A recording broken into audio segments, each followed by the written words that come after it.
Jangan lupa subscribe YouTube channel Metro TV News dan pastikan untuk menyalakan lonceng notifikasinya.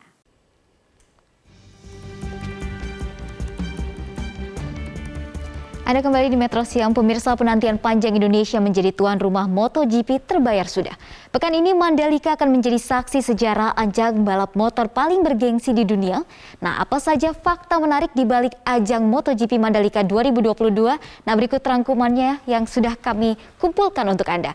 Yang pertama, perjalanan MotoGP di Indonesia. Hal pertama menarik yang untuk kita simak adalah tentu sudah berapa lama kita atau Indonesia harus menunggu sampai akhirnya ajang ini kembali hadir di tanah air. Jawabannya kita menunggu selama 26 tahun. Karena berdasarkan sejarah, Indonesia sebenarnya pernah menjadi tuan rumah MotoGP tepatnya di tahun 1996. Kita lihat adalah Indonesia Grand Prix yang diselenggarakan di Sentul, Bogor, dengan pemenang kala itu adalah Mick Doohan dengan kelas 500 cc untuk motornya. Kemudian di seri kedua Indonesia Grand Prix itu terjadi atau terselenggara pada tahun 1997, masih sama di Sentul, Bogor, dengan juara pertama yaitu Valentino Rossi. Kemudian di tahun 2018 Indonesia sempat masuk rencana sebagai tuan rumah MotoGP, namun masih gagal. Di tahun 2019 akhirnya kawasan Mandalika terpilih menjadi tuan rumah MotoGP, dan di tahun 2022 Pertamina Mandalika International Street Circuit Mandalika di Lombok akan menjadi saksi sejarah untuk penyelenggaraan MotoGP di Indonesia.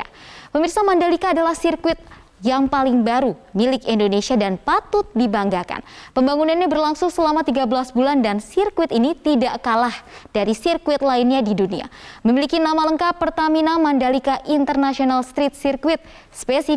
Spesifikasi Mandalika ini sangat ciamik. Kita lihat apa saja spesifikasi dari sirkuit ini.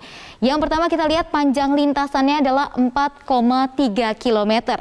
Memiliki 17 tikungan. Tikungan ke kiri ada 6, kemudian ada tikungan ke kanan sebanyak 11. Lebar lintasannya kurang lebih 15 meter dan memiliki lintasan lurus sepanjang 507 meter. Lalu aspalnya menggunakan aspal paling baru yaitu keluaran tahun 2015 dengan nama Stone Mastic Asphalt. Nah, ini merupakan aspal yang memiliki sangat baik maksudnya untuk digunakan dalam ajang balap, seperti tidak licin saat hujan. Jadi pembalap ini bisa melaju dengan kecepatan kencang dan tidak perlu takut motornya ini akan terselip. Nah, ajang balap motor GP sendiri ini akan berlangsung selama 3 hari sejak 18 hingga 20 Maret 2022 atau berlangsung pada hari Jumat hingga Minggu mendatang. Nah, untuk jadwalnya sendiri ajang balap ini akan dibagi ke dalam 3 waktu, yaitu ada MotoGP, Moto2 dan juga Moto3. Nah, serta jumlah babak kualifikasinya juga nanti akan dibagi di setiap waktunya. Untuk MotoGP 27 lap akan berlangsung sekitar pukul 14 waktu Indonesia Barat. Kemudian untuk Moto2 25 lap akan berlangsung 12.20 waktu Indonesia Barat, dan untuk Moto3 23 lap akan berlangsung pada pukul 11 waktu Indonesia Barat. Nah, seperti yang sudah kami ungkap di awal, sirkuit Mandalika tidak kalah megah dibandingkan sirkuit lain di dunia. Spesifikasi sirkuit Mandalika ini dapat disandingkan dengan beberapa sirkuit. Seperti berikut ini ada 4 sirkuit yang kami kumpulkan datanya dari sumber MotoGP.com. Adalah nama sirkuit pertama yaitu sirkuit Le Mans di Prancis. Kita lihat memiliki 14 tikungan, panjangnya 4,2, ini beda sekitar 1 kilometeran. Kemudian lebar lintasannya 13 meter, trek lurusnya 674 meter. Kemudian ada sirkuit San Marino di Misano, Italia juga. Kemudian memiliki 16 tikungan, berbeda sedikit dengan Indonesia memiliki 17 tikungan, panjangnya 4,2 km, lebarnya 12 meter, kemudian trek lurusnya 530, kemudian ada sirkuit Phillip Island di Australia, dan yang terakhir ada sirkuit Ricardo Tormo di Valencia. Nah, ada berapa banyak pembalap yang akan ikut dalam ajang balap kali ini? Ternyata ada 24 pembalap yang akan berlaga dalam ajang balap MotoGP.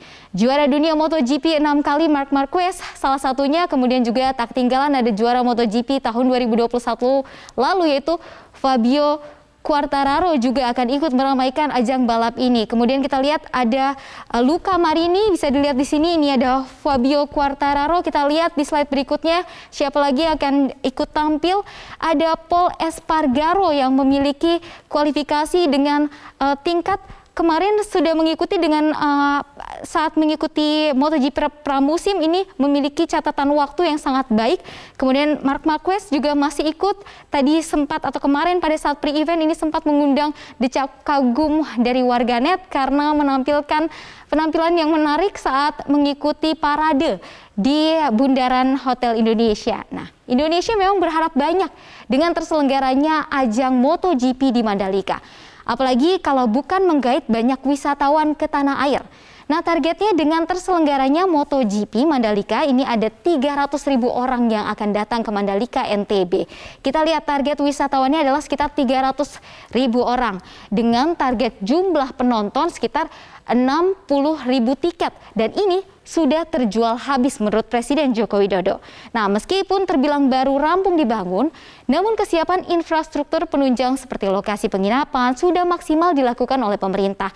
Tak kurang dari 22.452 penginapan sudah tersedia dengan berbagai level. Ini mulai dari hotel berbintang, kemudian ada bungalow, ada homestay, dan juga hotel melati, dan serta sarana hunian pariwisata yang sudah disiapkan oleh Pemprov di NTB. Nah, untuk Anda penonton MotoGP Mandalika, ada yang perlu jadi perhatian. Karena penyelenggaraannya telah mengatur sejumlah aturan yang harus diikuti, yaitu alur masuk penonton ke sirkuit. Yang pertama adalah penukaran e-tiket grandstand dan juga general admission ini sudah dibagi atau sudah harus dilakukan sejak tanggal 16 sampai 17 Maret di Bandara Selaparang, Mataram. Kemudian untuk di tanggal 18, jika Anda ingin melakukan penukaran di tanggal 18 sampai 20 Maret, bisa dilakukan di area Bazar Mandalika dan juga di parkir timur area Tanjung An.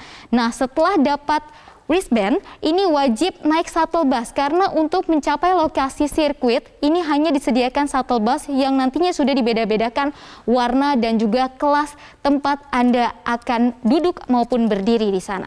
Nah, itu tadi rangkuman fakta terkait MotoGP Mandalika. Kita berharap dengan kembalinya Indonesia sebagai tuan rumah ajang balap bergensi ini akan semakin banyak lagi ajang internasional yang mampir di tanah air dan tentu mendorong atlet kita untuk berprestasi terus serta mengangkat pariwisata dan perekonomian bangsa. Untuk sementara saya kembalikan ke Reza. Terima kasih Livia Ramadanti atas pemaparannya dalam Fact Check.